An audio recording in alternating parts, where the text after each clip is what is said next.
Nofsa Maltija, il-rendi u forsi xi ftit is-siġġiewi wkoll jinsabu f'Demma ma twildet il-Ġermanja, saret ċittadina Amerikana ta' 12 sena minn familja ta' immigranti, ras imbras mal-imħallef Rosemarie Aquilina, difensur ta' drittijiet tal-bniedem, b'mod partikolari d-drittijiet tan-nisa. Id-dinja kollha tkellmet dwar il-każ Larry Nassar, il-kowx tal-ġinnastika. Tiftakru dik il-ħarsa illi tagħtu waqt li tefatu għal omru l-ħabs wara li sabitu ħati babbuż ta' xieren ta' atleti tfajliet?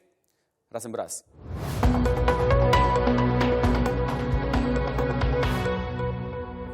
Your Honor, I know you have been asked this question many times before, but I cannot shy away from it. During the Larry Nassar trial, you made it a point to allow as many victims as possible to tell their story in front of the accused. There were as many 140 victims, no, who shared their story.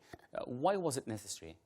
It's part of their healing, and to be able to face your accuser and say, you hurt me, you wronged me, is very powerful, and it takes back the power that they took from them.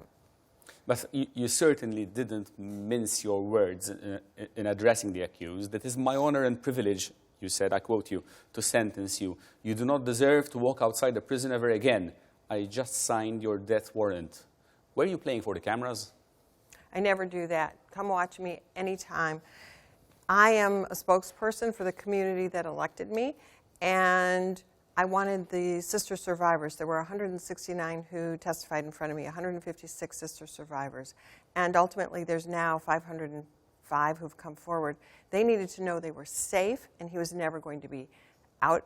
And he needed to know I didn't believe him. We took the power back, and he still claims to be a doctor and that it was treatment. And it's simply, he's delusional. And I wanted him to know I'm not buying it. Do you believe that the rehabilitation of sexual predators is possible? Certain sexual predators, and it depends on the situation. It's a case-by-case basis. He certainly was not redeemable. He could not be rehabilitated because he never understood, still to this day, claims it was maybe malpractice, but not anything wrong, that he's a good doctor. So you first have to admit you're wrong. He's yet to admit he's wrong, even though he pled, even though I gave him 3 opportunities to withdraw his plea. He knows he did wrong on some level, but is he admitting it enough to be treated?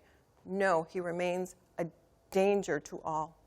Now, this brings me to a point which is hotly debated on a regular basis here in Malta even. From your standpoint as a judge, can rehabilitation be achieved from behind bars?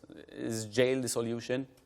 It's not always the solution, but sometimes taking people out of their community, the bad influences, and putting them in jail or prison so that they can have some services there makes a difference. And we don't offer just putting you behind bars. We do offer treatment, and many people come out, and they now have trades and education and other rehabilitative services, and they can reintegrate, and they do just fine. I invite them back, they come back, they tell me they're doing great, they show me that. Now, all around the world over the past few years, claims of inappropriate behavior were leveled at various individuals, from politicians to movie actors, producers, top executives at major companies. This led to the creation of the Meto movement, no? A few might argue that we are going a step too far, though. The lines between what is consensual and what is not are being blurred. What is your view? The statistics don't bear that out. That's being looked at. And false reporting of rape, sexual assault, the whole arena is at the same level, which is very, very low as all other crimes. And the Me Too movement is not just about women. It's also about men. It's about people. We need to have this discussion, and that's why I'm talking about it, for change. But is it maybe women are learning to stand their ground more than they used to? They're learning to find their voice, and that they're understanding that now they will be heard, they will be believed. This case should not have been mine. 30 years ago, if one person would have listened, would have believed, thousands would have been spared. And this would not have been my case. We need to listen and believe all persons who come forward.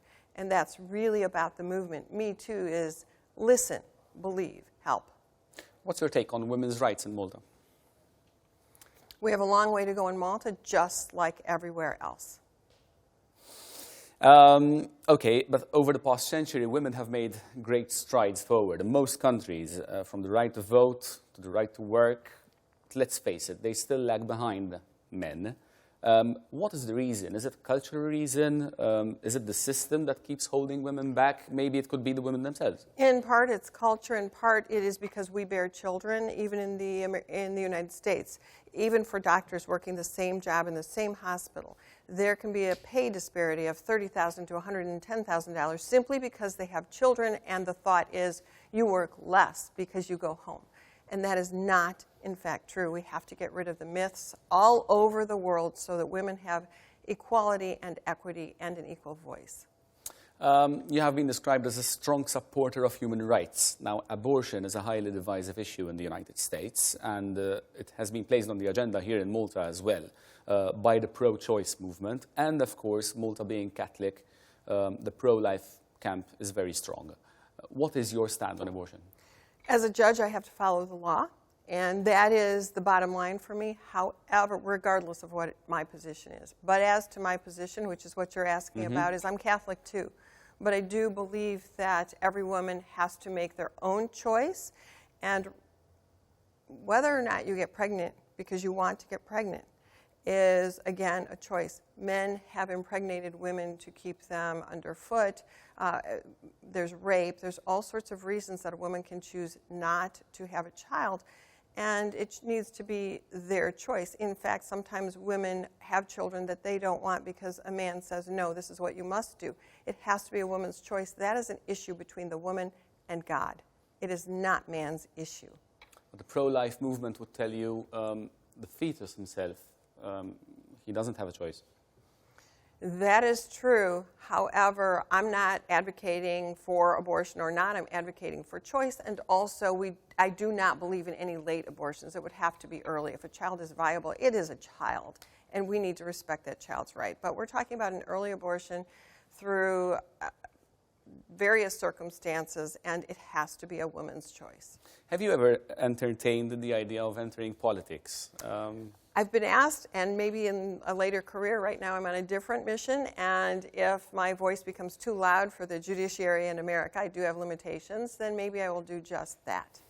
How does it feel to be partly Maltese? Do you actually feel partly Maltese? I feel all Maltese. All Maltese? Yes, I was raised by my grandparents who emigrated, and the first 5 years of my life, in fact, lived with them. My father was studying to be a doctor in Germany. My mother was working, and I thought they were my parents. So I'm completely integrated in the culture. My grandparents and great-grandparents here made the tapestries in the churches in Rendi Church and Gozo and Musta Church for the Feast of St. Mary. I like to come back and touch that and feel my family. I feel my roots here, although I live in America, and I'm clearly American. But I live a Maltese life, family first, hard work, God, country. And I think that has allowed me to make history 3 times in America and have a voice. As a Maltese woman, I am not quiet. I will not be put in a corner. I will not be told no. But for the first 12 years of your life, you were actually stateless, right? That's right. I was stateless. How, has it ever crossed your mind what stateless people think about their situation? About my situation? Well, about their situation as well. Maybe you were too young to actually know what stateless means, but...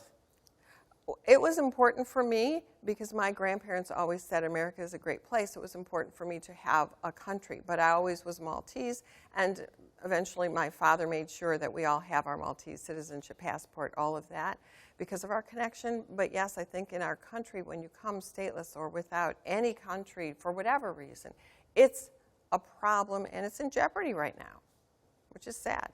What's your opinion of Donald Trump's position on migration? It's hard for me to comment on Donald Trump because I served 20 years in the military, and if I'm called to war, he's the commander-in-chief. I don't agree with all of his policies. You were invited to Malta for the National Book Festival, right, by Malta's Council tal-Ktieb. And that's because you are a writer yourself. You authored 2 crime novels. How close are they to reality? Do they reflect anything you've come across in your time as lawyer and judge? Yes, of course. I take what I know and I write about it. In Triple Cross Killer, there's actually a dog called Recon and another called Yukon that will be in subsequent books as well. They're actual police dogs. And many of the situations, such as the pathologists, come right from testimony I've heard. So the stories are not true to life exactly, but the characters, the feelings, some of the testimony absolutely is. Has Malta been kind to you? Overwhelmingly kind, hospitable. You're like a celebrity in Malta. I just feel like I'm family. I feel like I'm family, not celebrity. But yes, many people have come to see me, which just honors me tremendously and honors my family. Your Honor, thank you very much for being on Rosemarie. Thank you for the Rosemarie, mit-tnejn sal-ġimgħa fis-7:30 fil-għaxija sibuna wkoll fuq tvmi u tvm.com.mt. Nsemmilkom.